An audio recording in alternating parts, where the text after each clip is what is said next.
বিসমিল্লাহির রহমানির রহিম। পুরো বক্তব্য নেব। জাতীয়তাবাদী মহিলা দলের ৪৭তম প্রতিষ্ঠা বার্ষিকী উপলক্ষে আজকের আলোচনা বাগেরহাট জেলা মহিলা দলের সভাপতি শাহিদা আক্তার সহ আমাদের মহিলা দলের জেলা নেতৃবৃন্দ, উপজেলা নেতৃবৃন্দ, বিভিন্ন ওয়ার্ড ইউনিয়ন থেকে আগত নেতৃবৃন্দ, ভাই বোনেরা এবং আমাদের জেলা বিএনপির সকল স্তরের নেতৃবৃন্দ, তোমার ফোনে দরবার না, এবং সকল অঙ্গ সংগঠনের নেতৃবৃন্দ, ভাই বোনেরা, আসসালামু আলাইকুম। তুমি কয়টা ক্যামেরা ধরো তো? আপনারা তুমি এটা তো ভিডিও করতে না, তাই বুঝিনি। জানেন যে গত 5 তারিখে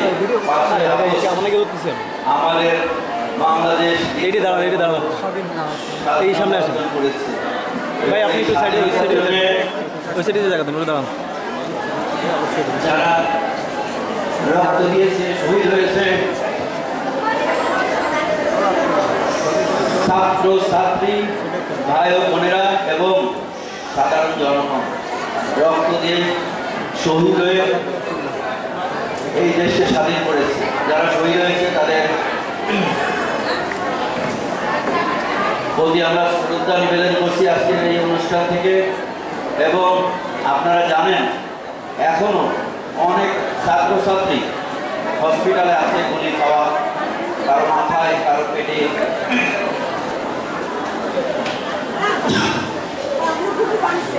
আপনারা সবাই দোয়া করবেন যেন তারা সবাই সুস্থ হয়ে ফিরে আসতে পারে আমাদের বাড়ি।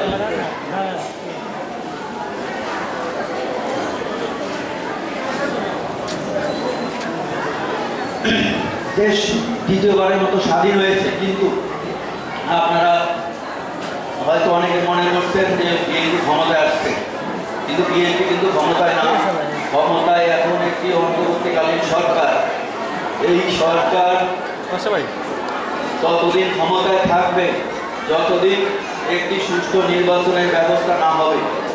এই সুষ্ঠু নির্বাচনের ব্যবস্থা করার জন্য আমাদের সবাইকে এই অন্তর্বর্তীকালীন সরকারকে সহযোগিতা করতে হবে। এই কারণে বলছি যে শেখ হাসিনা আন্দোলনের মুখে বা আন্দোলন করে আমরা শেখ হাসিনাকে পালিয়ে যেতে বাধ্য করেছি, কিন্তু শেখ হাসিনা তার দোসরদেরকে, তার যে আওয়ামী লীগের যে গুন্ডা বাহিনী যে আবর্জনা বাংলাদেশে রেখে গেছে, তারা এখনো বিভিন্নভাবে ষড়যন্ত্র করছে। আমাদের এই ষড়যন্ত্রের মোকাবেলা করতে হবে। এই ষড়যন্ত্র মোকাবেলা করে এই অন্তর্বর্তীকালীন সরকার যে নির্বাচনটি ব্যবস্থা করবে, সেই ব্যবস্থা করার জন্য আমাদের সবাইকে একসাথে কাজ করতে হবে। আপনারা দেখেছেন আমাদের দলের ভারপ্রাপ্ত চেয়ারম্যান জনাব তারেক রহমান বারবার লাইভে এসে বিভিন্ন সভায়, সর্বশেষ আমাদের খুলনা বিভাগীয় যে একটি ভার্চুয়াল সভা হয়েছিল বাগেরহাটে, আপনারা অনেকেই উপস্থিত ছিলেন এখানে। সেই সভায় উনি বলেছেন যে আমরা কোনো হামলা করব না, প্রতিশোধ নিতে যাব না। এখন আমাদের উচিত দলের মধ্যে সবাই শান্তি শৃঙ্খলা বজায় রেখে আমাদের এই অন্তর্বর্তীকালীন সরকারকে সহযোগিতা করা এবং আমাদের দলের মধ্যে যে রাগ, মান, অভিমান, ক্ষোভ আছে, আমরা সব ভুলে গিয়ে একসাথে কাজ করব এবং সমাজে শান্তি শৃঙ্খলা ধরে রাখবো।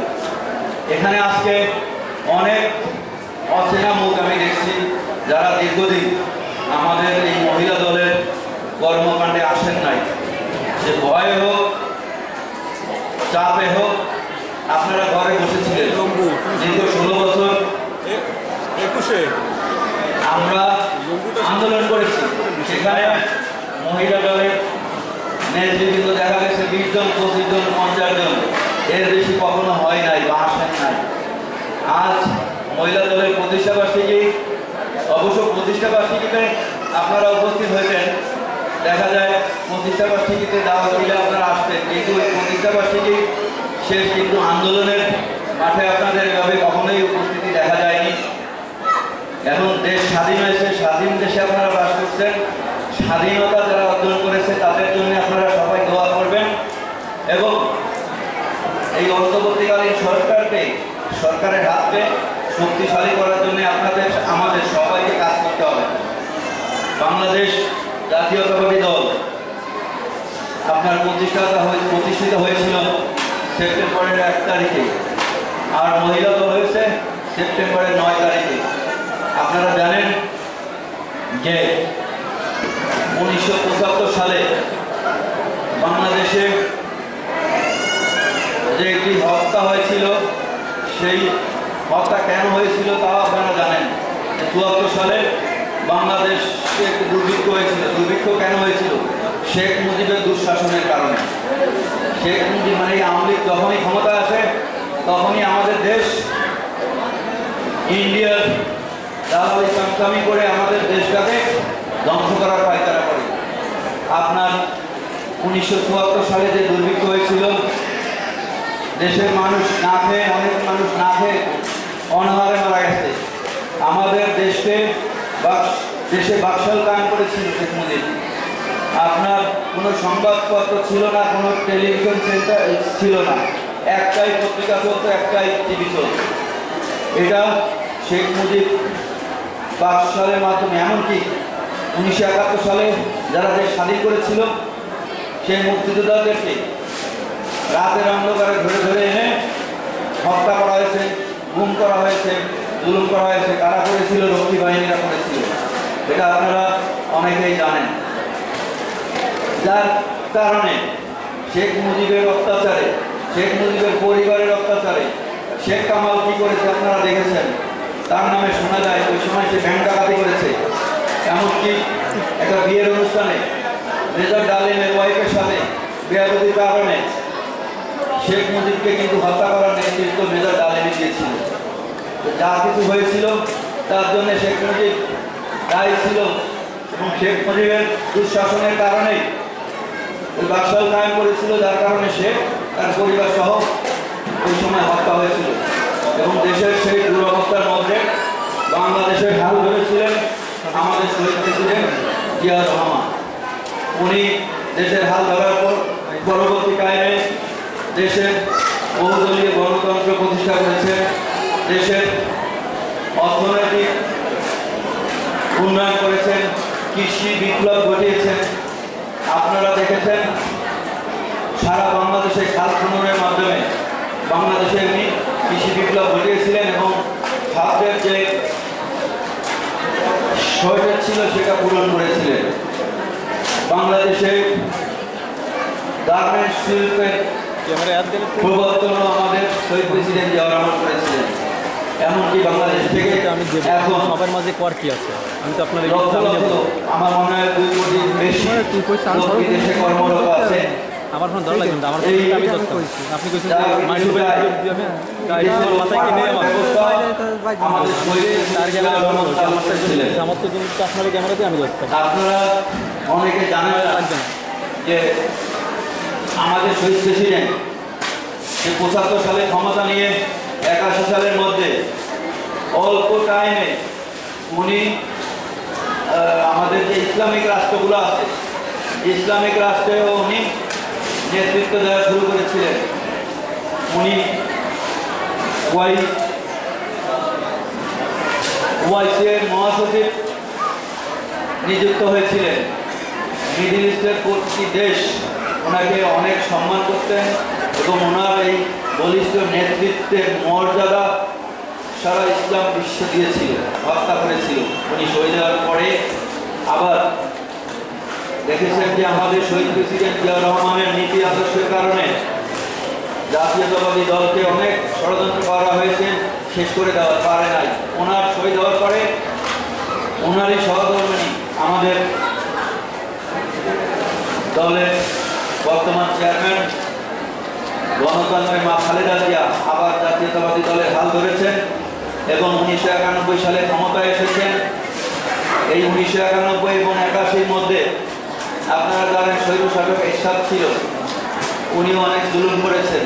এরশাদ ক্ষমতা ছাড়ার সাথে সাথে ওই 90 সালে যে অভ্যুত্থান হয়েছিল, ছাত্ররাই কিন্তু ওই স্বৈরশাসককে ক্ষমতাচ্যুত করেছিলেন। আপনার এরশাদের পতনের পরে আমাদের জাতীয়তাবাদী দল আবার ক্ষমতায় আসে এবং দেশের উন্নয়নের চাকা আবার সচল হয়।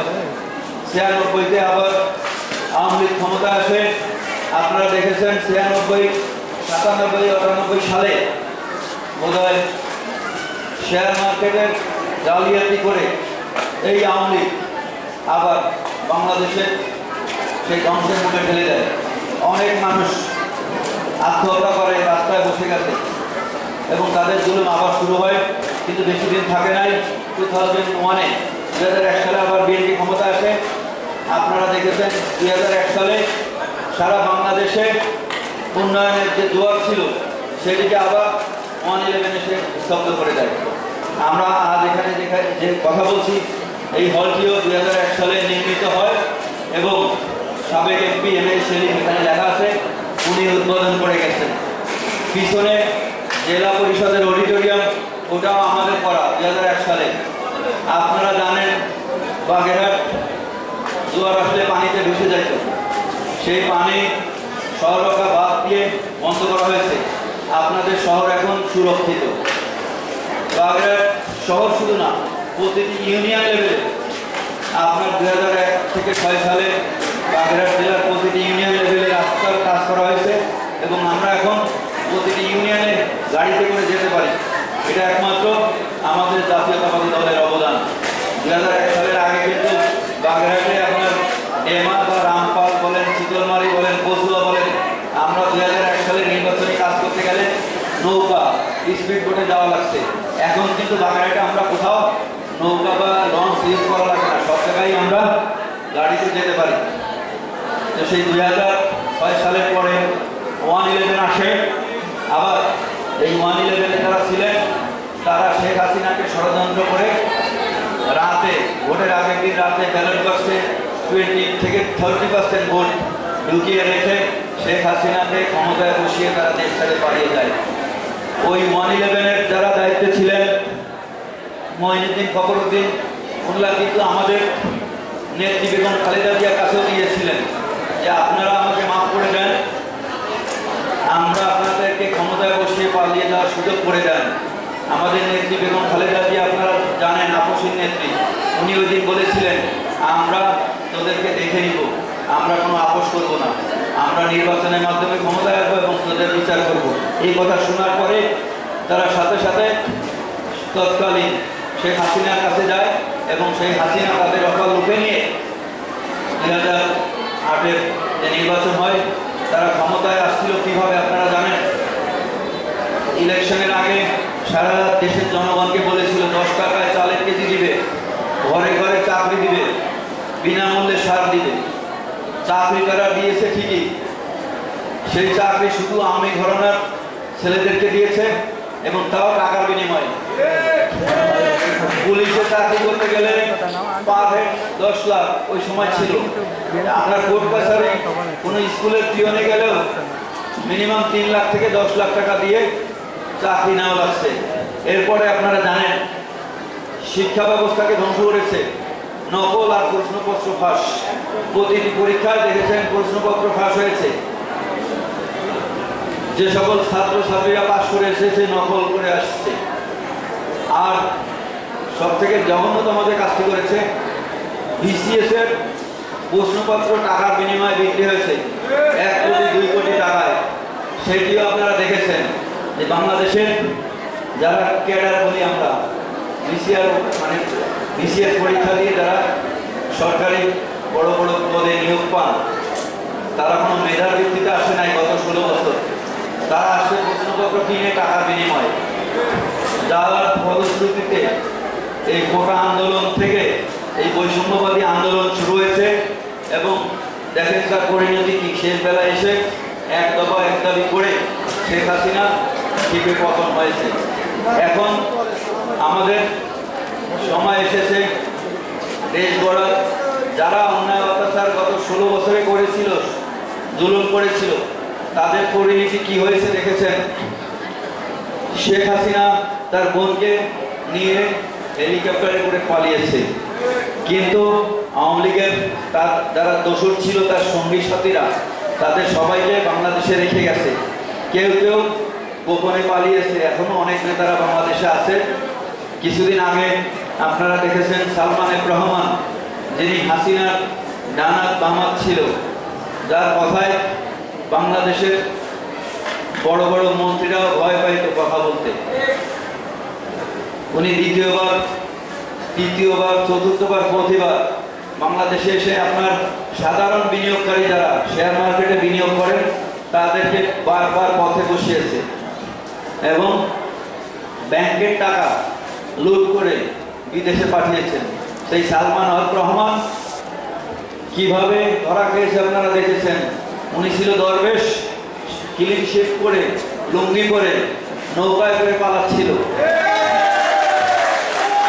সাথে সাথে কে ছিল? আইনমন্ত্রী আনিসুল হক। উনি বসে বসে আইন বানাতেন, হাইকোর্টের, জজ কোর্টের সব জাজদের শাসাইতেন, ইচ্ছা মতো বিএনপি নেতাদেরকে মামলা দেওয়া, হয়রানি করা, এগুলো আনিসুল হক করেছেন। এখন ডিবি অফিসে আছেন, ওনার সেবা যত্ন ডিবি অফিস করছেন। আপনারা দেখেছেন শিক্ষা ব্যবস্থাকে যে ধ্বংস করেছিল শিক্ষামন্ত্রী দীপুমণি, কোর্টে নিয়ে যাওয়ার সময় তার মাথায় ইটপাটকেল মারা হয়েছে, সাধারণ জনগণ ডিম মারছে। এবং আনিসুল হককে যখন নিয়ে যায় তাতেও ঘুষি মারছে। কারা করে এগুলা? সাধারণ জনগণ রাগে ক্ষোভে। এখন আমাদের যে দাবি, অন্তর্বর্তীকালীন সরকারের কাছে এই অন্যায়, অত্যাচার, জুলুম যারা করেছে তাদের সবাইকে আমরা ফাঁসিতে ঝুলাতে চাই।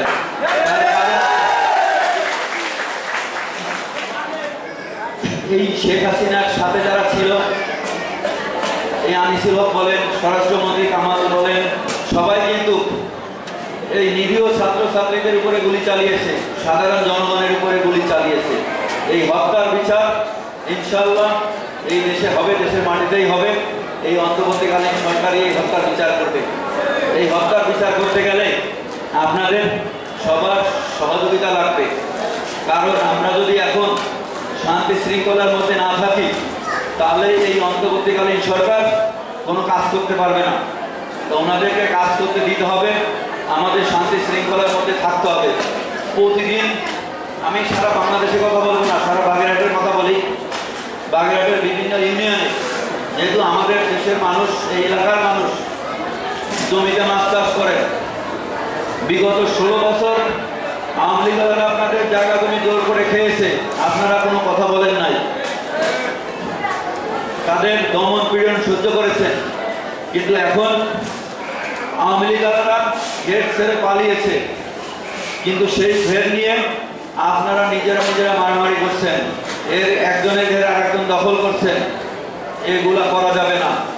আপনারা সবাই যারা এখানে আছেন, এখানে পুরুষ, যেহেতু আজকে মহিলা দলের প্রতিষ্ঠাবার্ষিকী, মহিলারা বেশি, আপনাদের সবার ঘরে ভাই আছে, বাপ আছে, চাচা আছে, সবাইকে একটা অনুরোধ করবেন যে আমাদের দলের পক্ষ থেকে, আমাদের নেত্রী বেগম খালেদা জিয়ার পক্ষ থেকে অনুরোধ করবেন, আমাদের নেতা জনাব তারেক রহমানের পক্ষ থেকে, যে হানাহানি করা যাবে না, কারো ব্যবসা প্রতিষ্ঠান দখল করা যাবে না, কারো মাছের ঘের দখল করা যাবে না, মাছ রাতের অন্ধকারে মারা যাবে না, যার ঘের সে খাবে, যার জমি সে খাবে। এটা নিয়ম কানুন মেনে যদি আপনারা ঘের করতে পারেন অবশ্যই করবেন। কোনো জায়গায় যদি কোনো জবরদস্তি হয় সেটা প্রশাসন আছে, প্রশাসনকে জানান। আমাদের বাগেরহাট জেলা বিএনপি নেতৃবৃন্দ আছে, আহ্বায়ক আছেন, আমি সমন্বয়ক আছি। আমাদের প্রতিটি উপজেলায় আমাদের বিএনপির কমিটি আছে, আহ্বায়ক কমিটি আছে, বা আমাদের ইউনিয়ন কমিটি আছে। আপনারা তাদের কাছে অভিযোগ করেন। আর যদি আমাদের কোনো নেতা, কোনো ইউনিয়ন বিএনপির কোনো নেতা কারো ঘের দখল করতে যায়, সাথে সাথে থানায় গিয়ে আগে মামলা করে দিবেন। আমাদের নেতাদের কোনো মাপ নাই, সাধারণ কর্মীদের মাপ আছে, কিন্তু নেতাদের কোনো মাপ নাই। নেতারা কারো ঘের দখল করতে গেলে অবশ্যই সেটা আমাদের আহ্বায়ক সাহেবকে জানান, আর আর পারলে থানায় গিয়ে মামলা করে। সব কিছু যাদের ঘের আছে, আপনারা জমি যেটা বলেন যে জমির হাড়ির টাকা বলেন, হাড়ির টাকা দিয়ে বা তাদের এগ্রিমেন্ট আছে, আপনারা জমি বন্দোবস্ত নিয়ে ঘের করেন, কিন্তু জোর করে একজনে আর একজনের ঘের দখল করবেন না। বর্তমানে আমাদের এই বাগেরহাটের প্রতিটি ইউনিয়ন উপজেলায় এই প্রতিদিন একটা করে কমপ্লেন আসছে যে এর ঘেরের মাছ অমুকে মারে, অমুকের ঘের অমুকে দখল করে, এরকম। তা আমরা এর থেকে বেরিয়ে আসতে চাই। আপনারা একটু বলেছেন যে আমরা ভোট করব। ভোট করতে গেলে প্রথমেই আমাদের সমাজের শান্তি শৃঙ্খলা ধরে রাখতে হবে, শান্ত থাকতে হবে এবং এই অন্তর্বর্তীকালীন সরকার যে কাজ হাতে নিয়েছে দেশ গড়ার কাজ, সেই কাজটি তাদেরকে সুষ্ঠুভাবে করতে দিতে হবে। আমরা যদি এই শান্তি শৃঙ্খলা রক্ষা না করতে পারি তাহলে এই অন্তর্বর্তীকালীন সরকার থাকতে পারবে না। আমরা একটা বিরক্ত হয়ে নির্বাচন দিয়ে চলে যাবে, কিন্তু নির্বাচন যদি এখনই দিয়ে দেয়, এই ছাত্রছাত্রী জনতা যাদেরকে হত্যা করা হয়েছে তাদের বিচার আমরা পাবো না, করতে পারবো না। এই অন্তর্বর্তীকালীন সরকার যাতে বিচার কার্য করতে পারেন, একটি সুষ্ঠু নির্বাচনের ব্যবস্থা করতে পারেন, সেজন্য আমাদের সবাইকে একসাথে কাজ করতে হবে। এই অন্তর্বর্তীকালীন সরকারকে সহযোগিতা করতে হবে। এখন আপনারা আসছেন ভোটের কথায়। ভোট কিন্তু বাংলাদেশে আমার মনে হয় পুরুষের থেকে নারী ভোটার বেশি হইতে পারে, হয় সমান সমান, না হলে আরো বেশি।